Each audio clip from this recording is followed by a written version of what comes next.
Hace poco estuve en Lima y los limeños y aquellos que visitan Lima con cierta frecuencia deben saber que el tráfico en Lima es terrible, ¿no? Toma literalmente horas moverse de un lugar a otro, especialmente yo que he tenido que quedarme en una comunidad de mi familia espiritual que está cerca de donde está viviendo ahora mi mamá, ¿no? Por la cual he pedido tantas oraciones y las agradezco, ¿no?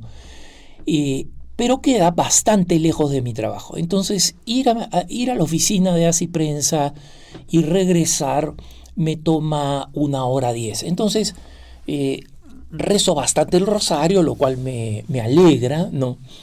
Y lo puedo hacer especialmente en la mañana, pero en la tarde el tráfico está tan desquiciado que tengo que tener mucho cuidado y prestar mucha atención, ¿no? Entonces, una de las cosas que hice en un viaje de regreso, un viaje largo, fue prender una estación de radio, ¿no? Y la radio en el Perú, yo sé que en muchos países se ha canibalizado, o sea, cada uno tiene el sueño del radio propio, no sé cuántos de ellas deben ser rentables porque no todas tienen publicidad. En concreto yo terminé escuchando esta radio Nueva Era, ¿no?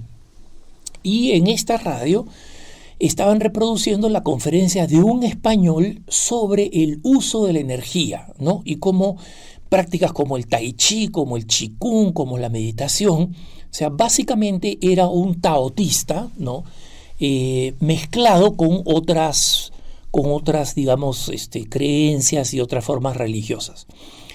Y bueno, está bien, como saben ustedes, este es un fenómeno New Age, ¿no? Lo que ha hecho Occidente es hacer su propia versión de las cosas orientales, juntarlas, amalgamarlas y venir con toda esta tarea. Yo tomé esto, digamos, escuché esta conferencia de este español que hablaba pero titubeaba constantemente, es decir, utilizaba el en cada momento, y se veía que era una conferencia en vivo, es decir, que había sido grabada en vivo, y había detalles como hombre, adelante, que acá hay sitio, ¿no? O sea, es obvio que le estaba hablando a gente que estaba entrando a la conferencia. Y esta conferencia me sorprendió porque resultó una pausa para mí muy cómica, ¿no? Y por otro lado, triste y finalmente muy energizante. Y voy a explicarle por qué estas tres fases. En primer lugar, me resultó muy cómica porque lo que decía este señor no tenía ni pies ni cabeza, ¿no? Es decir, que la energía había venido de otro planeta y que nos había tomado a nosotros y que cada uno de nosotros debería conservarla y que la pelvis era la gran cuenca donde se depositaba la energía y por eso era tan importante cómo utilizábamos la energía para las relaciones sexuales, solos o acompañados, ¿no?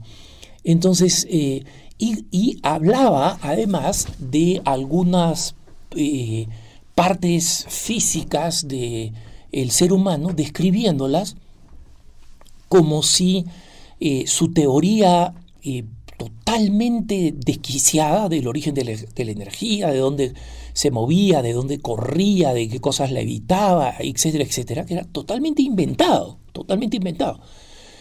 Y la prueba concreta de esto es que él hacía referencias, ¿no? O sea, hablaba de la articulación occipito-atloidea, ¿no? Es decir, la que tenemos en la vértebra del atlas, ¿no? La primera y la que le sigue, el axis, y la articulación entre el hueso occipital, digamos, y esta vértebra, el atlas, ¿no? Que carga la cabeza prácticamente.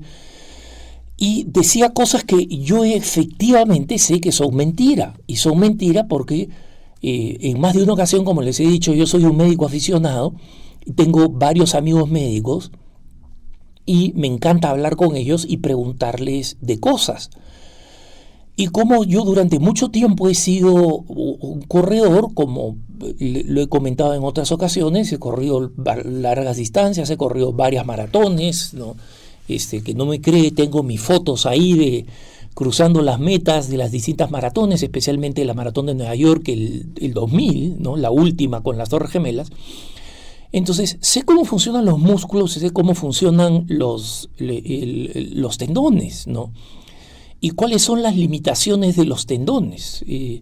La ciencia todavía no ha descubierto muchas de las cosas de las funciones de los tendones, porque los tendones son fundamentalmente rígidos, ¿no? Entonces, cuando este señor hablaba de relajar los tendones mediante la energía, porque los tendones son los que sostienen todo el cuerpo, etcétera, era absolutamente ridículo. Y este señor, no sé si él estaba abiertamente mintiendo descaradamente, porque digamos es un sociópata, o porque alguien le enseñó las tonteras que está enseñando y él nunca las corroboró, ¿no? Entonces, hasta ahí llegó mi risa, porque yo decía, oye, esto no es verdad. Yo levantaría la mano y diría, esto no es verdad. Pero bueno, la siguiente que me aconteció es, como digo, un poco de frustración. ¿Por qué? Porque yo me ponía a pensar, este señor no sabe nada de nada, ¿no? O sea, probablemente sepa hacer tai chi, debe hacer qigong. De hecho, hablaba de los distintos tipos de tai chi y de qigong, y él debe haberlo hecho, ¿no? Y todo esto era para que se inscribieran en su curso de energía sexual, ¿no? Era una propaganda para que se incluyeran en su curso de energía sexual, y él decía que tenía distintas formas de qigong que podía enseñar, distintas formas de tai chi que podía enseñar, todos para colaborar con la energía, etc. Pero es sorprendente la absoluta certeza con la que hablaba de este señor. Y yo me pregunto, ¿cuántas veces nosotros los católicos nos sentimos avergonzados de decir Jesucristo ha resucitado? Y mientras él tiene un público cautivo que le está escuchando todas estas tonteras, nosotros tenemos miedo muchas veces de predicar que Jesucristo ha resucitado y que Jesucristo es la verdad, y predicar la verdad católica. Nos da vergüenza, nos da temor. Y ojo, no estoy hablando en aquellas condiciones de las que he hablado con otros amigos, y hablaré más adelante, ¿no? En las que están en un medio tan hostil que efectivamente difícilmente pueden hablar y básicamente se limitan a dar un buen testimonio, ¿no? Hablaba con un amigo en el Perú que su empresa, que es una empresa grande, estaba siendo sometido a un curso de sensibilidad de género, o sea, básicamente toda la ideología de género impuesta en la empresa. Y él me decía, mira, a la primera persona que decía, oye, pero perdóname, el hombre no es distinto de la mujer, el tipo no solamente iba a ser el centro de una catarata de ira, sino que podía perder su trabajo. Entonces, no hablo de esas circunstancias, hablo de las circunstancias en las que se nos da la oportunidad, gente quiere escuchar, y nosotros titubeamos. Y este señor, que es básicamente un estafador, explica todas estas locuras con una confianza, seguridad y calma totales.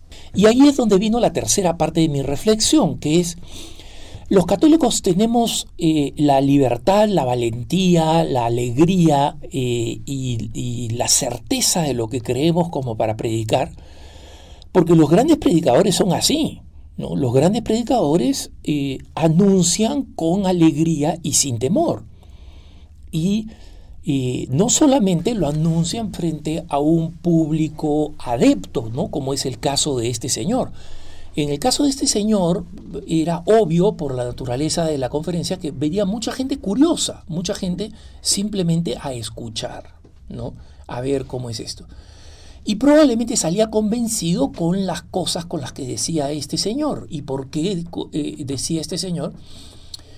Primero porque prometía estados de felicidad que son propios del New Age y que la Iglesia nunca va a prometer. ¿Por qué? Porque nosotros podemos estar seguros de que el Señor Jesús ofrece la felicidad, y ofrece la felicidad al 100% acá en la tierra. No hay duda de eso. Pero, como sabemos, también ofrece la plenitud en el cielo. Entonces, en nuestra realidad, nosotros tenemos esta contradicción, o mejor dicho, paradoja, en la que sabemos que gozamos y nos alegramos en medio del sufrimiento, ¿no?